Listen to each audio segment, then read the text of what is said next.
For the latest in strategic affairs, subscribe to our YouTube channel. Click the bell icon for updates.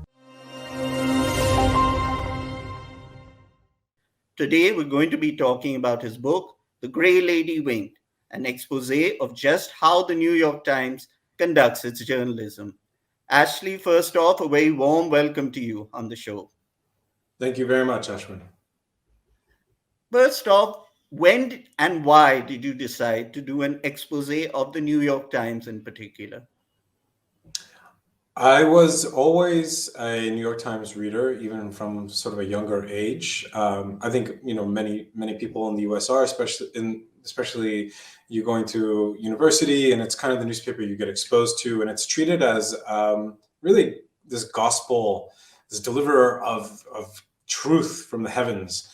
And at some point, I was almost inadvertently tipped off that this might not be the case when I was reading a book of World War II history by William Shirer, who himself was a journalist.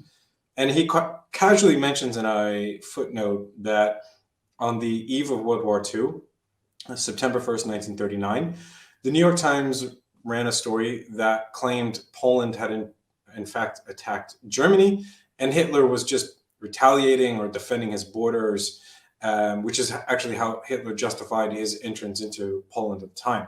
And I wanted to understand if this was true.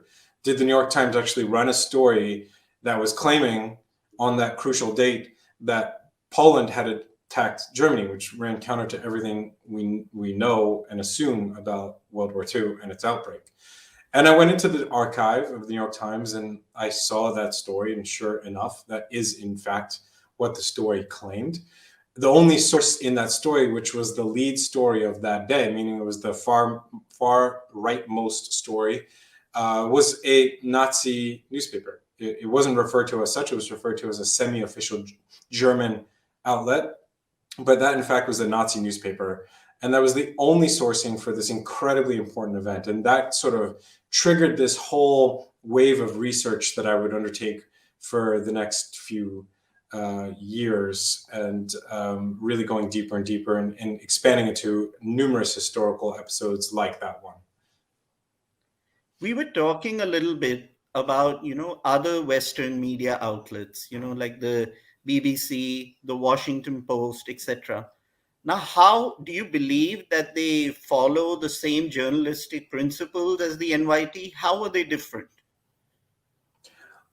In the book, I actually show, and this was something that was very important for me to track, is how other newspapers were covering the same events that the New York Times had misreported on or actually distorted intentionally.